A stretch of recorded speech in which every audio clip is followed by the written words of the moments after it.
शनिवार की एक शांत सुबह थी। डेविड हमेशा की तरह अपने बगीचे की देखभाल करते हुए दिन की खामोशी का आनंद ले रहा था। एक हल्की हवा पेड़ों के पत्तों में सरसराहट पैदा कर रही थी और दूर से आती पक्षियों की चहचहाहट काम के एक लंबे हफ्ते के बाद कानों को सुकून दे रही थी। सब कुछ शांत और सामंजस्यपूर्ण लग रहा था जब तक कि बजरी पर कदमों की चरमराहट ने उसका ध्यान नहीं खींचा। यह ग्रेग था, बगल वाला पड़ोसी। उसके चेहरे पर एक अजीब सा भाव था, घबराहट और गंभीरता का एक ऐसा मिश्रण जिसने तुरंत डेविड की उत्सुकता बढ़ा दी। डेविड, हमें बात करनी है, ग्रेग ने धीमी, झिझकती हुई आवाज में कहा। उसने चारों ओर ऐसे देखा जैसे यह जांच रहा हो कि कोई उन्हें देख तो नहीं रहा, जिससे माहौल और भी तनावपूर्ण हो गया। डेविड हैरान था, लेकिन सतर्क भी। ग्रेग का इस तरह गंभीरता से उसके पास आना सामान्य नहीं था। आमतौर पर उनकी बातचीत मौसम या लॉन की देखभाल जैसी मामूली बातों तक ही सीमित रहती थी। जरूर ग्रेग, क्या बात है? डेविड ने उठते हुए और अपने बागवानी एप्रन पर हाथ पोंछते हुए जवाब दिया। ग्रेग और करीब आया, सीधे डेविड की आंखों में देखते हुए, जो वह शायद ही कभी करता था। यह रेचल के बारे में है। ग्रेग ने डेविड की पत्नी का नाम एक अजीब अपनेपन से लेते हुए शुरू किया। इससे पहले कि डेविड कुछ कह पाता, ग्रेग अपनी बात कहने की हिम्मत जुटाते हुए लड़खड़ाते शब्दों में बोला।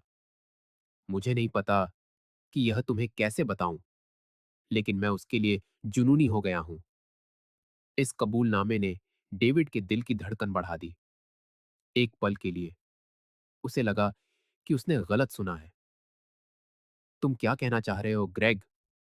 उसने शांत रहने की कोशिश करते हुए पूछा, लेकिन उसे महसूस हो रहा था कि कोई बहुत बड़ी बात सामने आने वाली है। तब ग्रेग ने एक दोषी भाव के साथ, जो सच्चा लग रहा था, स्वीकार किया कि वह सालों से रेचल के लिए भावनाएं रखता था। मुझे पता है, यह गलत है डेविड, मुझे पता है, लेकिन मैं खुद को रोक नहीं सका। मैं मैं उस पर नजर रखने लगा, उसे रिकॉर्ड करने लगा।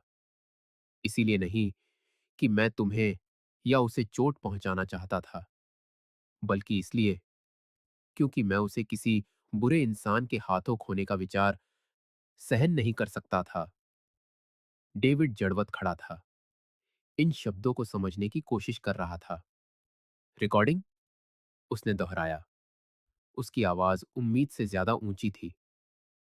ग्रेग ने सिर हिलाया और जैसे अपनी बातों को साबित करने के लिए उसने अपनी जेब से फोन निकाला। कांपते हाथों से उसने कई वीडियो खोले और डेविड को दिखाए। झटका और गहरा हो गया। रिकॉर्डिंग में रेचल रोजमर्रा के काम करती हुई दिखाई दे रही थी। पौधों को पानी देना, बरामदे में फोन पर बात करना या काम के लिए बाहर जाना। लेकिन डेविड का ध्यान किसी और चीज ने खींचा। कुछ दृश्यों में एक आदमी जिसे वह नहीं पहचानता था, उसके घर में ऐसे समय में दाखिल हो रहा था जब वह काम पर होता था। वह आदमी, ग्रेग ने कांपती उंगली से स्क्रीन की ओर इशारा करते हुए कहा, वह अक्सर तुम्हारे घर आता रहा है। मुझे लगा तुम्हें पता होना चाहिए।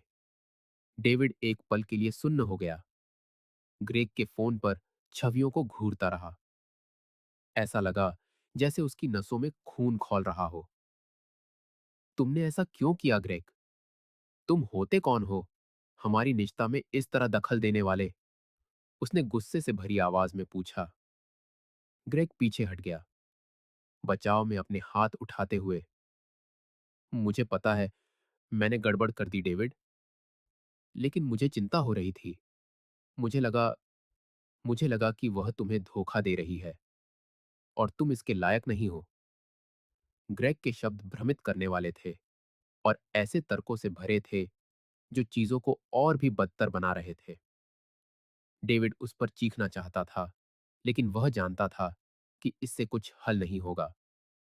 इसके बजाय उसने ग्रेग का फोन पकड़ा और वीडियो को और ध्यान से देखने लगा।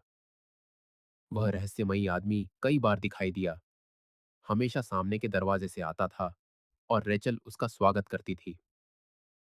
तुमने सालों मेरी पत्नी पर नजर रखी और अब तुम्हें लगता है कि तुम मेरी मदद कर रहे हो?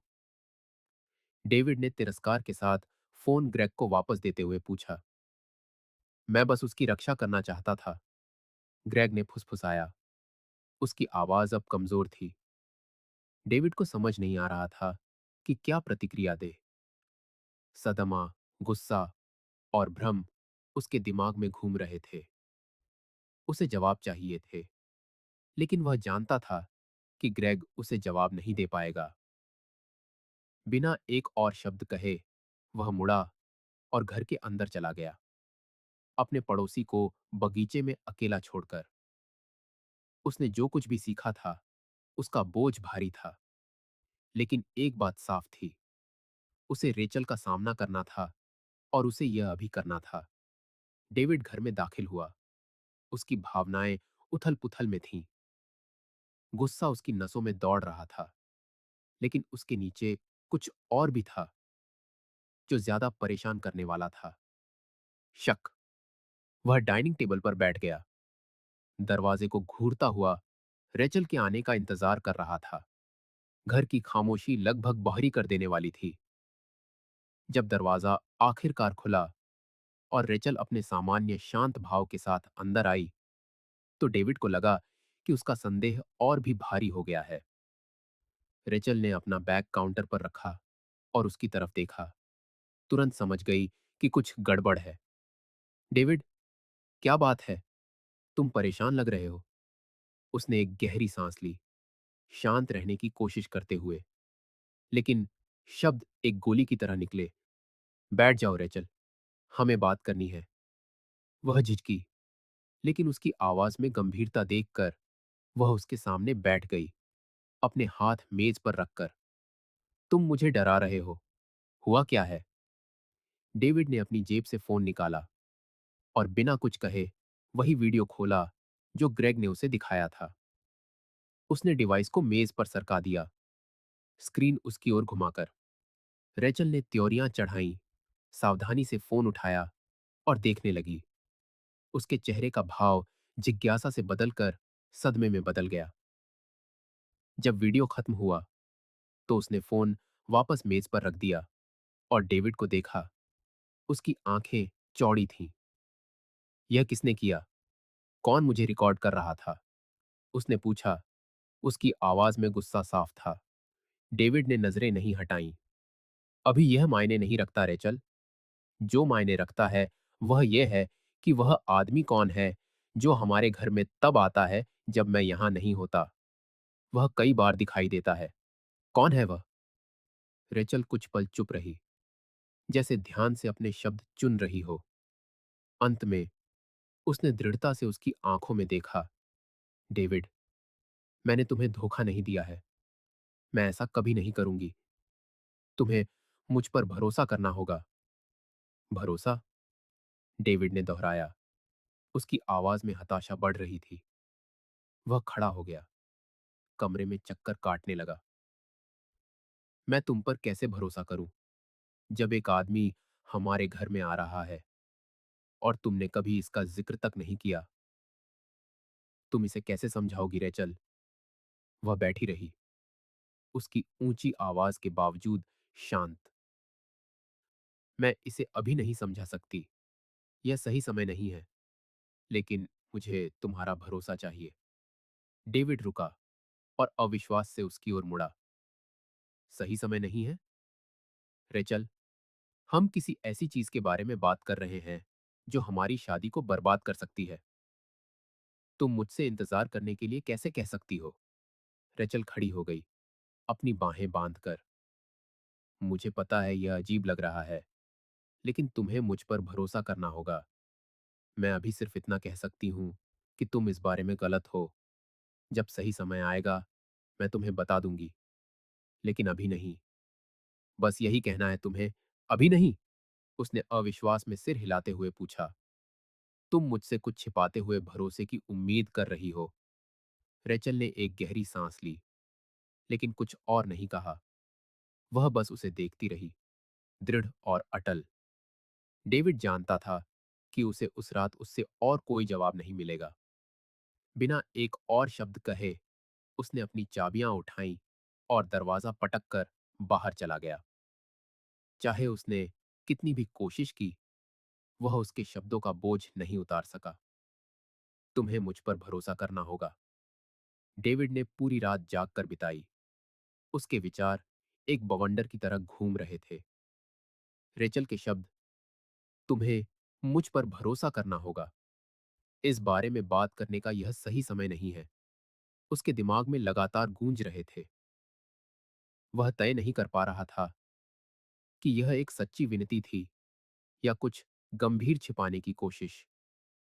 सुबह तक उसकी हताशा चरम पर थी। उसे जवाब चाहिए थे।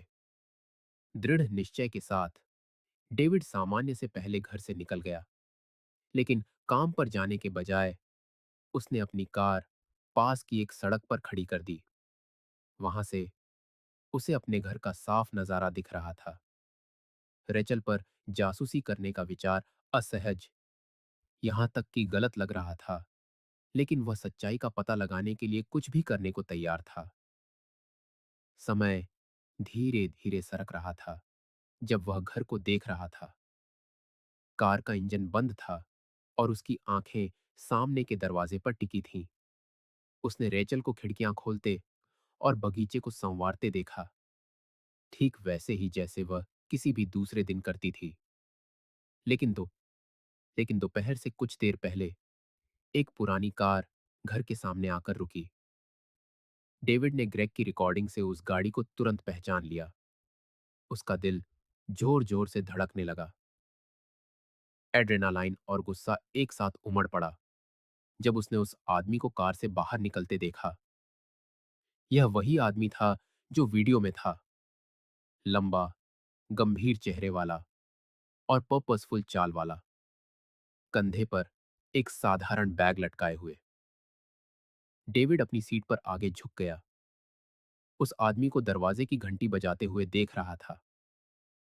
रेचल ने लगभग तुरंत दरवाजा खोला। उसके आश्चर्य का ठिकाना न रहा। वह घबराई हुई या असहज नहीं लग रही थी। वास्तव में वह उस आदमी को देखकर राहत महसूस करती हुई लग रही थी। उन्होंने कुछ शब्द कहे जो डेविड सुन नहीं सका, और फिर वह एक तरफ हट गई, उसे अंदर आने दिया। डेविड के पेट में मरोड़ उठी। यह आदमी कौन था? रेचल ने इतने स्वाभाविक रूप से उसका स्वागत क्यों किया, लेकिन उसकी उपस्थिति के बारे में बताने से इनकार कर दिया।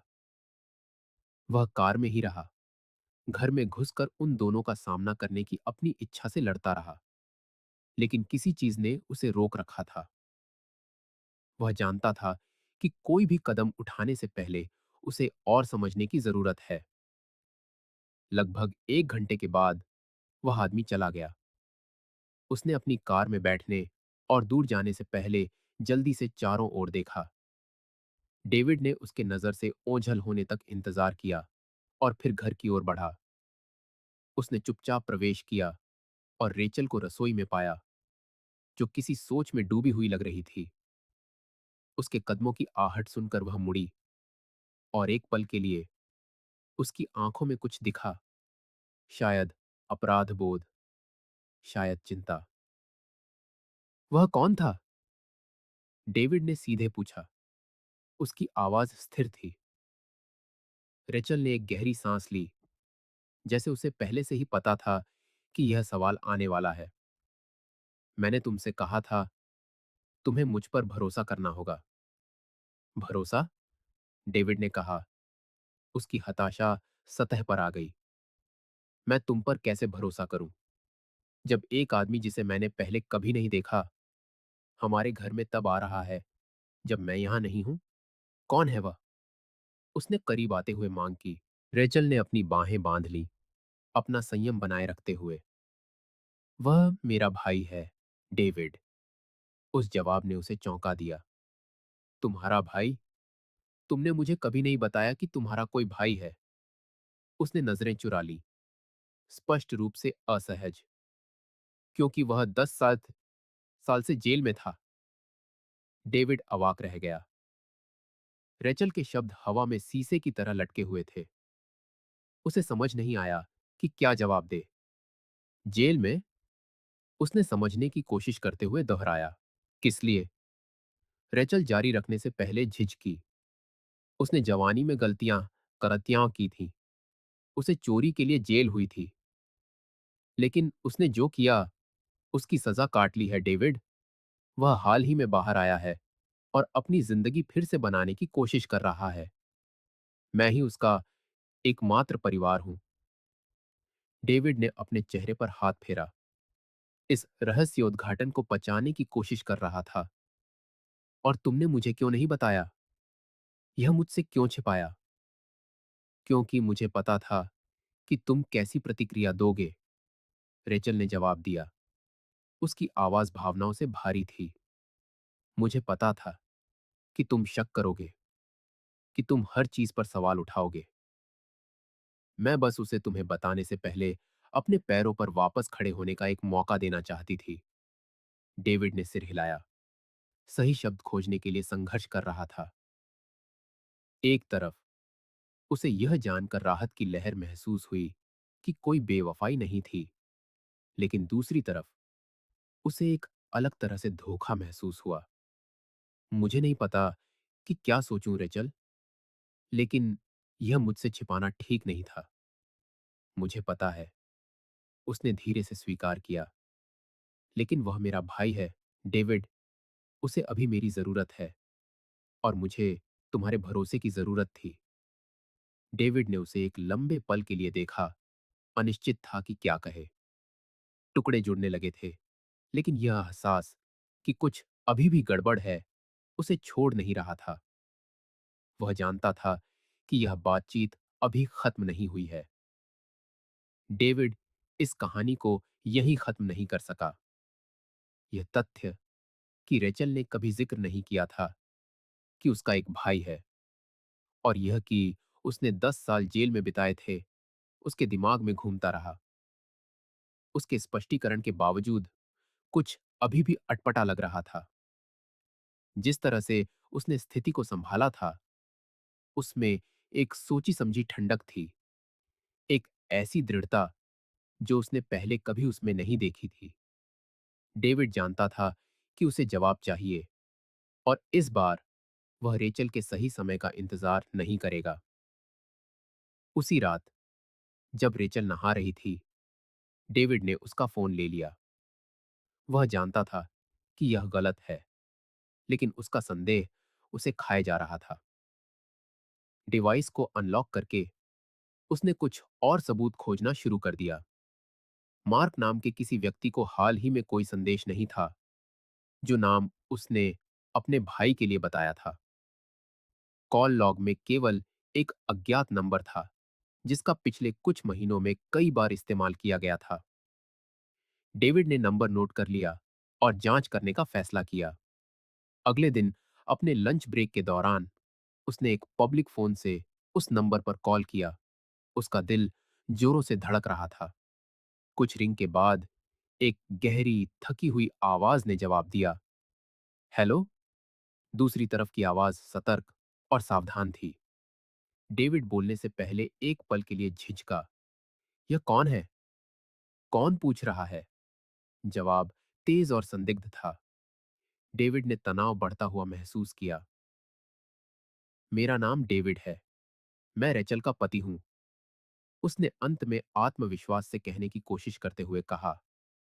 दूसरी तरफ एक लंबा सन्नाटा छा गया, और फिर आवाज ने नरम स्वर में जवाब दिया, मैं मार्क हूं। डेविड को गुस्सा और राहत का मिला जुला एहसास हुआ। वह उस आदमी से बात कर रहा था जो बिना किसी स्पष्टीकरण के उसके घर में आ रहा था। उसने सवाल पूछने का मौका लिया। रेचल ने कहा कि तुम उसके भाई हो, कि तुम अभी अभी जेल से बाहर आए हो। मैं यह तुमसे सुनना चाहता हूं। मार्क ने जवाब देने से पहले एक गहरी सांस ली। यह सच है, मैंने पिछले 10 साल जेल में बिताए, लेकिन मैं अपनी जिंदगी फिर से बनाने की कोशिश कर रहा हूं। रेचल मेरी मदद कर रही है, क्योंकि कोई और नहीं करेगा। मुझे पता है यह तुम्हें अजीब लग रहा है, लेकिन वह बस एक अच्छी बहन बनने की कोशिश कर रही है। डेविड आश्वस्त नहीं हुआ, और मुझे इस बारे में कुछ क्यों नहीं पता था। उसने मुझे क्यों नहीं बताया कि तुम्हारा अस्तित्व है या तुम जेल में थे। मार्क झिझका। वह तुम्हें बचाना चाहती थी, और सच कहूं तो मैं भी नहीं चाहता था कि तुम्हें पता चले। किसी को यह बताना आसान नहीं है कि आप जेल में रहे हैं। आप उस बोझ को अपनी बाकी जिंदगी ढोते हैं। डेविड ने मार्क की आवाज में एक ऐसी ईमानदारी महसूस की जिसने उसे एक पल के लिए निहत्था कर दिया। लेकिन यह एहसास कि कुछ अभी भी छिपाया जा रहा है, उसे पूरी तरह से आराम करने से रोक रहा था। अगर सब कुछ इतना सरल है, तो ऐसा क्यों लगता है कि तुम दोनों कुछ और छिपा रहे हो? मार्क ने तुरंत जवाब नहीं दिया, क्योंकि किसी का सामना करना और उनसे भरोसा मांगना आसान नहीं है। मेरे किए गए हर काम के बाद मैं बस फिर से शुरू करने का एक मौका चाहता हूं। रेचल मुझ पर विश्वास करती है, तुम्हें भी उस पर विश्वास करना चाहिए। डेविड ने बिना एक और शब्द कहे फोन काट दिया। मार्क के शब्द उसके दिमाग में गूंज रहे थे, लेकिन साथ ही उसे लगा कि कहानी अधूरी है। फिर भी मार्क की आवाज में कुछ ऐसा था जिसने उसे सोचने पर मजबूर कर दिया। शायद वह सच में बदलने की कोशिश कर रहा था। शायद रेचल ने सब कुछ इसलिए छिपाया क्योंकि वह जानती थी कि डेविड इस रहस्य उद्घाटन को संभालने में संघर्ष करेगा। लेकिन इतने सारे रहस्यों का बोझ उसे लगातार परेशान कर रहा था। उस शाम जब वह घर लौटा, तो उसने रेचल को लिविंग रूम में पाया। उसने उसे एक गंभीर भाव से देखा, जैसे उसे पहले से ही पता हो कि उसने कुछ किया है। तुमने मार्क को फोन किया था, है ना? उसने सीधे पूछा। डेविड ने सिर हिलाया। मुझे करना पड़ा। तुम मुझसे भरोसा करने के लिए कह रही हो, लेकिन तुम मुझे कोई कारण नहीं दे रही हो। रेचल ने आह भरी, अपने चेहरे पर हाथ फेरते हुए। मैं समझती हूं कि यह तुम्हारे लिए मुश्किल है, डेविड, लेकिन मार्क पहले ही बहुत कुछ झेल चुका है। मैं तुम्हें सब कुछ तब बताना चाहती थी जब सही समय होता, लेकिन अब ऐसा लगता है कि हम इसे सबसे बुरे तरीके से संभाल रहे हैं। तो अब बताओ, डेविड ने जोर दिया। मुझे खुद से चीजें पता लगाने मत दो, कुछ और मत छिपाओ। रेचल झिझकी, लेकिन इससे पहले कि वह जवाब दे पाती, उसका फोन बजा। उसने स्क्रीन पर देखा और तुरंत जवाब दिया। धीमी आवाज में बात करने के लिए दूर चली गई। डेविड देखता रहा। उसकी हताशा फिर से बढ़ रही थी। उसे लगा कि सब कुछ के बाद भी उनके बीच की दूरी केवल बढ़ रही थी। डेविड कमरे के बीच में जड़वत खड़ा था। रेचल को उसी सतर्क भाव से कॉल का जवाब देते हुए देख रहा था जिसे वह अब पहचानने लगा था। उसकी आवाज धीमी, लगभग एक फुसफुसाहट थी, और वह दालान में चली गई, जैसे उसे सुनने से बचना चाहती हो। इसने उसके अंदर के अविश्वास को और भी गहरा कर दिया। वह फोन कॉल पहेली का एक और टुकड़ा जैसा लगा जिसे वह ठीक से जोड़ नहीं पा रहा था। वह सोफे पर बैठ गया, अपने अंदर उबलते गुस्से को नियंत्रित करने की कोशिश कर रहा था। लिविंग रूम सामान्य से बड़ा और ठंडा लग रहा था, जैसे उनके बीच की खामोशी एक खाई बन गई हो जिसे पाटना नामुमकिन था। रेचल कुछ मिनट बाद लौटी। उसके चेहरे पर थकावट और दृढ़ संकल्प का मिश्रण था। वह मार्क था, उसने उसके पूछने से पहले ही कहा। वह उसके सामने वाली कुर्सी पर बैठ गई, अपने पैर एक दूसरे पर चढ़ाकर और कोहनियों को घुटनों पर टिकाकर। वह मेरी कल्पना से ज्यादा समस्याओं से जूझ रहा है, इसीलिए मैं इतनी शामिल रही हूं। उसके पास मेरे अलावा कोई नहीं है, डेविड। डेविड ने एक गहरी सांस ली, आगे झुकते हुए। रेचल, मैं समझता हूं कि तुम अपने भाई की मदद करना चाहती हो, सच में। लेकिन क्या तुम नहीं देख रही हो कि तुमने मुझे इस सब से कितना बाहर रखा है? तुमने मुझसे भरोसा करने के लिए कहा, लेकिन अब तक तुमने मुझे एक भी कारण नहीं दिया है। हर नई जानकारी ऐसा लगता है जैसे तुमसे जबरदस्ती निकलवाई जा रही हो। उसने एक पल के लिए सिर झुकाया, जैसे उसके शब्दों को तौल रही हो, फिर दृढ़ता से ऊपर देखा। मैं तुम्हें बचाने की कोशिश कर रही थी, डेविड। और हाँ, मार्क को भी। उसने जो कुछ भी सहा, वह सिर्फ जेल नहीं था, वह खतरनाक लोगों के साथ उलझ गया था। ऐसे लोग जो उसके की को भूले नहीं हैं। इन शब्दों ने डेविड के दिल की धड़कन बढ़ा दी। खतरनाक लोग? तुम्हारा क्या मतलब है? क्या वह किसी तरह की मुसीबत में है? रेचल ने धीरे धीरे सिर हिलाया। गिरफ्तार होने से पहले मार्क किसी बड़ी चीज का हिस्सा था। उसे चोरी के लिए जेल हुई थी, लेकिन जिस समूह के लिए वह काम करता था, वह बहुत बुरे कामों के लिए जिम्मेदार था। जेल में रहते हुए उसने उनसे संबंध तोड़ लिए, लेकिन अब जब वह बाहर है, तो ऐसा लगता है कि वे उससे कुछ चाहते हैं। मुझे ठीक से नहीं पता कि क्या, लेकिन वह डरा हुआ है। डेविड को अपनी रीढ़ में एक सिहरन महसूस हुई। यह विचार कि उसके घर का इस्तेमाल उसकी जानकारी के बिना छिपने की जगह के रूप में किया जा रहा था, भयानक था। वह खड़ा हो गया और चक्कर काटने लगा। यह खतरनाक है, रेचल। अगर ये लोग उतने ही बुरे हैं जितना तुम कह रही हो, तो सिर्फ मार्क ही खतरे में नहीं है। तुम हो, हम हैं। रेचल भी खड़ी हो गई, उसके पास आकर उसके हाथ पकड़ लिए। मुझे पता है यह पागलपन लग रहा है, लेकिन मैं उसे छोड़ नहीं सकती थी। वह मेरा भाई है, मुझे उसकी मदद करनी थी। लेकिन अब जब तुम सब कुछ जानते हो, तो हमें मिलकर तय करना होगा कि क्या करना है। डेविड ने उसकी आंखों में देखा, उसमें छिपी ईमानदारी और चिंता को महसूस किया। सब कुछ के बावजूद उसे अब भी लग रहा था कि कुछ अनकहा रह गया है, लेकिन वह जानता था कि अभी और जोर देने का समय नहीं है। उसने सिर हिलाया, उसके हाथों को दबाते हुए। हम इसका सामना एक साथ करेंगे, लेकिन रेचल, यह सब रुकना होगा। हम तुम्हारे भाई के अतीत को अपनी जिंदगी को खतरे में डालने नहीं दे सकते। उसे इसका सामना एक बार और हमेशा के लिए करना होगा। रेचल सहमत हो गई, और वे एक पल के लिए चुपचाप खड़े रहे, जैसे आने वाली मुश्किलों के लिए ताकत जुटा रहे हों। डेविड जानता था कि आगे चीजें आसान नहीं होंगी, लेकिन पहली बार उसे लगा कि वे आखिरकार एक टीम के रूप में समस्या का सामना करना शुरू कर रहे हैं। डेविड और रेचल ने फैसला किया कि अब डेविड को मार्क से ठीक से मिलना चाहिए। जो कुछ भी हुआ था, उसके बाद उसे उस आदमी को समझने की जरूरत थी जो उनके घर में पनाह ले रहा था। उस दोपहर मार्क वहां पहुंचा। उसका रवैया विनम्र था, लेकिन इरादे पक्के थे। वो जानता था कि हालात उलझे हुए हैं, और वो ये साबित करना चाहता था कि वो रेचल या डेविड के लिए कोई खतरा नहीं है। जब रेचल उन दोनों के लिए कुछ खाने को तैयार कर रही थी, डेविड मार्क को बैठक में ले आया। वे आमने सामने बैठे थे। हवा में तनाव तो था, लेकिन दुश्मनी नहीं थी। डेविड ने बात शुरू की। मार्क, मुझे तुमसे एक बात साफ साफ कहनी है। मुझे तुम्हारे बारे में हमारे पड़ोसी ग्रेग की वजह से पता चला। उसने मुझे रेचल की रिकॉर्डिंग्स दिखाई थी। वो उसके पीछे पागल है।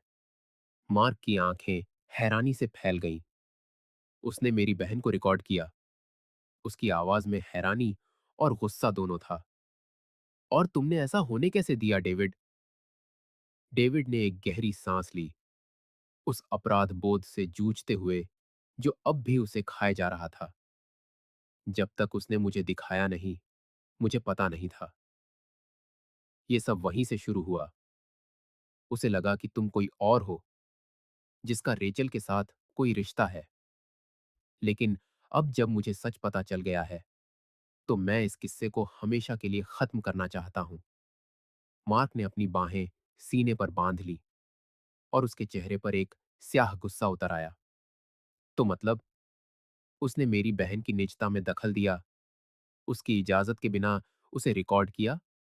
इस आदमी को सबक सिखाना ही होगा। डेविड समझ नहीं पा रहा था कि मार्क के दिमाग में क्या चल रहा है, लेकिन इससे पहले कि वो कुछ कहता, मार्क बोल पड़ा, हमें इस आदमी को डराना होगा। कुछ ज्यादा नहीं, बस इतना कि वो दोबारा ऐसा करने के बारे में सोचे भी नहीं। डेविड ने एक पल के लिए सोचा। उसे हिंसा पसंद नहीं थी, लेकिन वो ये भी जानता था कि ग्रेग ने सारी हदें पार कर दी थीं। आखिरकार वो मान गया। ठीक है, लेकिन कुछ भी हद से ज्यादा नहीं मार्क। ये मामला यहीं खत्म होना चाहिए। योजना तय होते ही उसी दोपहर डेविड ग्रेग के घर गया। ग्रेग ने दरवाजा खोला। उसके चेहरे पर वही घमंड भरी मुस्कान थी, लेकिन जैसे ही डेविड ने बोलना शुरू किया, वो मुस्कान गायब हो गई। ग्रेग, जिस आदमी को तुमने मेरे घर में घुसते हुए रिकॉर्ड किया था, वो मेरी पत्नी का प्रेमी नहीं है। वो उसका भाई है। और तुम्हारी जानकारी के लिए बता दूं, वो अभी अभी जेल से बाहर आया है। पूरे 10 साल बाद ग्रेग। और अब उसे तुम्हारी सारी करतूतों के बारे में पता है। ग्रेग का चेहरा सफेद पीडीडीडीएच गया, लेकिन डेविड ने उसे जवाब देने का मौका नहीं दिया। उसने बस एक रूखी सी मुस्कान दी और मुद्द कर वहां से चला गया, ग्रेग को उस खौफनाक सच्चाई के बोझ तले दबता छोड़ कर। कुछ ही मिनटों बाद मार्क ने ग्रेग का दरवाजा खटखटाया। जब ग्रेग ने दरवाजा खोला, तो उसने दहलीज पर मार्क को एक खतरनाक अंदाज में खड़े पाया। इससे पहले कि ग्रेग कुछ कह पाता, मार्क ने उसके चेहरे पर एक जोरदार घूंसा झद्दा दिया, इतना जोरदार कि वो जमीन पर गिर पड़ा। ग्रेग ने अपना चेहरा पकड़ा लिया और खौफ से ऊपर देखा। अगर तुमने दोबारा मेरी बहन को रिकॉर्ड करने की कोशिश की, मार्क ने अपनी सख्त लेकिन सधी हुई आवाज में कहा, तो ये मामला यहीं खत्म नहीं होगा। तुम अपनी बाकी की जिंदगी हर पल अपने पीछे मुंह ढक कर देखोगे। समझे?